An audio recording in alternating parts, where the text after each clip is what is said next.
But how do I know if it's high or if it's low? That's where our budget comes in. So you set your budget for the year, and then you can come over to the variance, budget versus actual tab.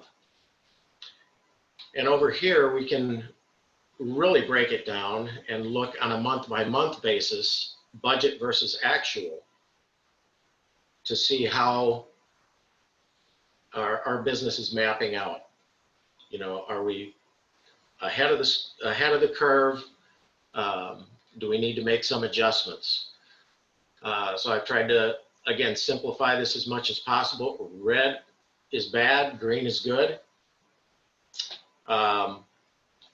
It is a little confusing though with cost of sales, because this is showing red, that I'm over budget, but it's actually good because my revenue is much higher than what I had budgeted for. So even though the cost of sales is higher, it's not necessarily bad. Tom, can I ask a question quick? I know a lot of people watch these videos, so they may not be able to ask right now. So on here where it's saying total revenue, is that what should match our GCI? Let's say if we're looking on command, things like that, that line 10 that says total revenue, should that number match what our GCI is then? Yes, as long as if you're including profit share into that number, yes. Okay, yeah. Okay, and then, okay, that makes sense. Okay, I see profit share in there too, which is nice because mine are usually separate, and then I'm adding them in as well, so that's helpful. And then when you've got, so line 18, so cost of sales commissions are out. Is line 18, is that what should match, like, let's say a 1099 from either profit share, I'm going to guess profit share and, because we get them separate 1099s for our commissions and for profit share. Is that what line 18 is? Like if I was looking at my 1099s combined, they should match that number. Is that right? That's correct. Yes. For the year to date. Yes. Okay. I think that's helpful if people are pulling their reports or something to see, okay, is this stuff tracking, to kind of see each month. That makes perfect sense to me. Okay. Thanks. All right. Good. All right. And I've also created an annual view of the P&L here. So this is more of what your account is going to want to see. They're not going to be too concerned about a monthly breakdown. They want to see the year-end numbers. So again, you've got the ability to expand this, print this out, email it to them, whatever works for you.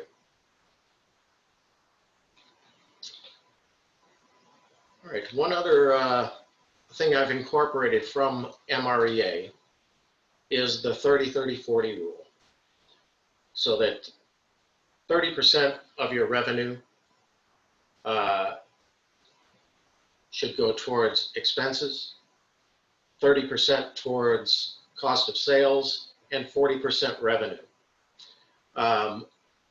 This is not a hard line cut and dry number, because it's going to vary depending on, if you cap or not. If you don't cap, you're probably going to be looking more at 36% as far as your cost of sales. If you're on a team and you're working on a half cap or quarter cap, whatever that is, that cost of sales is going to be much lower. But this is just kind of a rule of thumb, and this chart will kind of give you a visual of where you're at. So after you've entered data, just come over to this chart, click refresh chart, and now you get a visual of where you're at percentage-wise for those three categories. I just have to say that I just absolutely love this, because I don't like recreating the wheel. So when I saw this, I was like, wow, you just saved me probably years of my life not trying to put this together. This is awesome. Good, thank you, thank you. All right. At this point, I would open it up to questions. Can you go back to, sorry, I gotta move my mouse so I can see what I'm looking at. Can you go back to itemized expenses quick? Sure.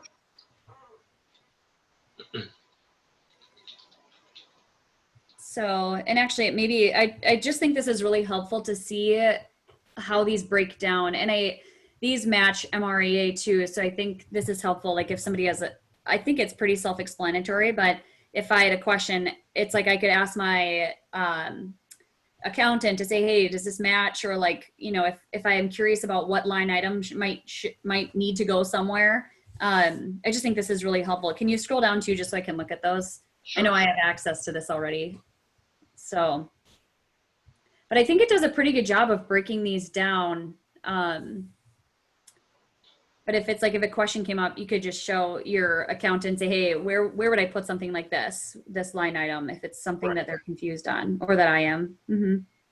Right. And, you know, the nice thing about this is, you know, there are kind of some brief explanations Yeah. of what goes into each category. Do you have something that does mileage in here? I don't remember that now. I don't have anything incorporated yet. I use MileIQ. Yeah. Which I love. Yeah. How do you put that information in your profit and loss sheet? To this point, I haven't really plugged in my mileage yet. Mm-hmm. But I am working on a way to incorporate, you know, data from mileage or MileIQ Mm-hmm. into this report. Yeah. Where you can paste the monthly export of your mileage, have it automatically plug into the P&L. Could I handwrite? I'm aging myself too. I know what the Dewey Decimal System is. Is that something I could add into my like itemized expenses if I know what my mileage is for the month, and I can multiply it by the allowance. Thank you, the words, and then I can just itemize and put that in so that it shows on my profit and loss sheet? Certainly. Okay. Yes. Yeah, you would just need to enter it as a line item in the expense spreadsheet. Okay, yeah, that's perfect until this gets even fancier. Yeah, the one thing I mean, 10 tabs seems like a lot when you first look at it, but you're not going to be using all of these tabs all the time. Mm-hmm. But you know, anything I can do to try and simplify the entry of this information, you know, is what I'm trying to accomplish. Not trying to overwhelm anybody. I mean, I think if I'm looking at this correctly, like let's say I don't use QuickBooks, I really am just responsible for 4 tabs because those are my 4 green tabs. Exactly. And if I've got a monthly budget, so I think some people, and I'll admit to this totally, I definitely had a profit and loss sheet before I had a monthly budget, but I really don't like spending money. So use that as an excuse not to have a budget because I'm really stingy, except I still need to have one. So I think if I'm speaking on behalf of myself, maybe alone, but it's easier for me to have a profit and loss sheet and then not have a budget. But now we're starting, I mean, I'm very focused on my budget, right? Mm-hmm. And where I need to be with that. So, and that's where we get the variances, which I think is really helpful. So since our conversation, I focused a lot more on my budget. I know I'm fairly good at profit and loss sheet, and I've started implementing yours. So I've been, you know, moving things around in here instead of on my own. And I feel like it's very easy to use because I set my monthly budget and I'm not really messing with that tab. And then I really am only working with 3 tabs and the rest is doing the work for me. And right. I can look at it or not look at it as much as I want. It's very helpful though. So I really just see 3 tabs that I'm working on that monthly budget one over on the left there. But once it's in place, I really only have to focus on 3. Great. Yeah. The other thing I want to point out that, you know, Gary Keller says, you know, look at this information frequently. And I can't agree more. I mean, I enter my data on a weekly basis. I wouldn't personally, I wouldn't let it go more than a couple weeks. Because then it starts to become a little too daunting, a little overwhelming to try and catch up. So it's important to stay, current with the data as you're incurring it, and then review the P&L, review the variance tab to see where you're at, where you can cut expenses, increase revenues, things like that. I think you'll probably be able to vouch. The way we do profit and loss sheets as real estate agents, I feel like is fairly less complicated than most businesses because we don't have sales tax, we don't have income coming from a bunch of different places. So it's like a 1099. So really you're just tracking more diligently your expenses because if we weren't tracking the income, some people out there doing sales, they've got income coming from lots of different places. And if you waited more than a week to track that, it could get really ugly. So I couldn't agree more. I do mine weekly also. It just keeps it top of mind for me too. So, so I'm with you. I 100% agree. It can be daunting, but I feel like our profit and loss sheets, when I've looked at other businesses, is actually very doable and way less complicated than most. Yeah, I agree. Yeah. With your experience, I was never a business owner before this. So it's just looking at other people's and then I say, whoa, that's something else over there. So this is so great because when we first started talking, I had motivation to kind of update mine. And then I saw yours, I ran into you thankfully, and you saved me so much time and gave me this great gift. It's so much better than something I would have come up with, but it's exactly what I was looking for. What do you think, Wendy? Yes, absolutely. A couple things I wanted to add to that was I heard one of the MAPS coaches say one time, what you measure improves.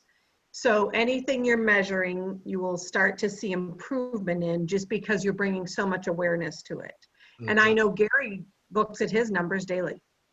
Right. He's always aware of what's going on in his accounts and everything. So if we're looking at someone we want to model ourselves after, I'm thinking it's a good source. Yeah. And so definitely this idea of putting your numbers in weekly and being attentive to them, you aren't going to have any surprises. There's not going to be something that's ramping up out of control that you aren't aware of because you're staying connected to your finances and your budgets, and you're going to be in such a more empowered position to make any corrections as you need to because you've got the awareness. Yeah, exactly. By staying on top of it, it gives you the ability to react quickly. Yes, absolutely. So, for instance, here we find ourselves suddenly in this massive shift that, as of March 9th or 10th, we were all fine. As of March 16th, that was our last day in the office. We were packing up and working from home after that. Well, those are things you don't see coming. There is no precedent for it, and you need to respond very quickly. And if you need to look at your numbers and start, making some cuts and knowing where you're at with things, you guys are in a way better position than someone who hasn't even started this process yet. So the one thing, Tom, I have to tell you guys. Oh yeah, go ahead. Go ahead, Tam. I was just going to say it's one thing to input data and have the numbers and stuff. The analysis side of the house that you've done because your brain works in magical ways that mine doesn't is so helpful though. The variances and the 30, 30, 40, I would just encourage people to start using this, just doing the itemized revenue, cost of sale, and itemized expenses alone. And when you're ready to peek over into the variances and the 30, 30, 40 report, they're so helpful to me. How disciplined am I, and starting to ask, okay, why did I get off track there? Or maybe I did spend more money, but did I see a bump in my income? Do I see connections with where I spent money? And then like you said, not like my cost of sale being higher isn't necessarily a bad thing. It looks like it because it's red and it's negative or whatever, but you can associate that, and it might say, okay, what was I doing differently? Did I start that dialer then, or did I start this marketing campaign, and then all of a sudden, sometime later. It's just much easier to analyze that way because you've already done the work, and it's just, you just have to look at it. Yeah, exactly. Yeah, you can start to see trends. Mm-hmm, mm-hmm. And And once you cap, then that completely changes. You know, once you hit your 30%, after that, your cost of sales starts to really change in relation to your income. So I think that's the fun part. yes, I it think is. so. I That's when know. you I get- like seeing that. You get these really dynamic teams, or even really dynamic individual agents, and their profit margins are so high, and you can see it right away when you click on 30, 30, 40, and then it's like, wow, you really start to see the power of capping. I mean, we see it because, like, you get to see your commission check, and it's, you know, there's not Yeah. taken out. But you really get to see that change. I just think it's pretty cool, which is what I was working on, right? It's like I could do it and I'd be messing around with the math and stuff, but this eliminates all the work. You just click on the tab and you get to see it. So I have to tell you guys, I looked at this to see how the recording was coming and realized, why isn't it recording? So some rookie mistake. I missed the kind of opening section there, Tom. And I probably missed the first 20 minutes. So I don't know if there's a way to go back and do like a 5-minute synopsis of that for anybody who plugs into this later. I'm sorry. You know, we're only a couple weeks into this Zoomness. I'm figuring it out as I go. Like, Tom, we just need the who are you? But I think just the opening section too, of where you showed us what the tutorial was, and then kind of the introduction to the spreadsheet and how to search for the chart of accounts number. Okay, either that, or, you know, I'd be happy to, you know, do a rerun of this. You know, if people Sure. are looking at this and would want to see the Oh yeah, this could be the teaser video, right? I love it. Yeah, I like the way you think, young man. And I do want to say too that, I mean, I'm sure you have a range of experience with your agents in your market center. And Yes. this is completely applicable to agents who just are starting in the business, to agents who've been in the business for years. Mm-hmm. And especially for new agents, I think it's important that Yeah. they realize that this is a business. And they need to run it like a business, and a P&L is definitely one of the tools that they need to have in their bag. Absolutely. I have agents that start out saying, I'm sorry, it's a stupid question. What's a P&L? They don't even know what that is.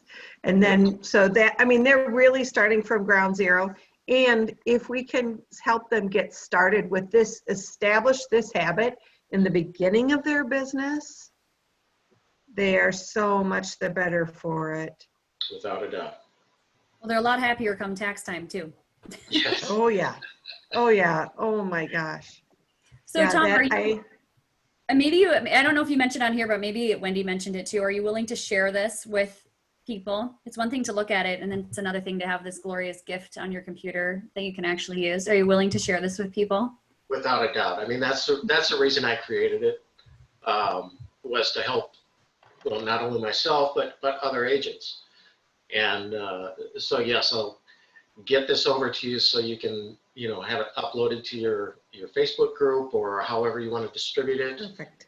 And again, I'm available, you know, to answer any questions, help with, you know, customizing, you know, the import sheets, things like that. So. I say quick, guys, if you've watched this far, get it before he starts charging for it. That's what I got it before he charged me. Yes, absolutely. Well, thank you, Tom. I don't want to take any more of your time. Tam, do you need anything else? No, I know I talked to Tom before I was able to have some time with him, and it was just helpful too, going through it again. And I've started playing around in it, and it's way better than mine. And I'm excited. I mean, even after, Good. you know, in a couple weeks and stuff too, to see how my budget goes into play there. So I know the first 4 months, it won't maybe match up, but I'll start taking some of my MAPS coaching forms and actually inputting them in here, and and then seeing how do I actually measure up, because I have not done that yet. And so this is a huge change for me in seeing, yeah, I went through the allocations form, or, I went through all my forms, and then, but yeah, now am I actually following them? So I'm excited. I think it's great. Tom, I just really appreciate you. I know people are going to watch this and they'll ask about it and stuff. And you're a huge resource, and you have an amazing skill and lots of experience. So I think it's just, Yes. I'm just very thankful, because this is something that would cost people a lot of money, I think. So, and I would have paid for it, but I'm telling you that now after I got it. Okay, invoice is in the mail. Perfect. Send it to me. I'd pay it. Thank you. Tom, I appreciate it. All Thank right. you, Tom. Thanks for having me. Thanks so much. All right. Have a great day. Thank You too. you.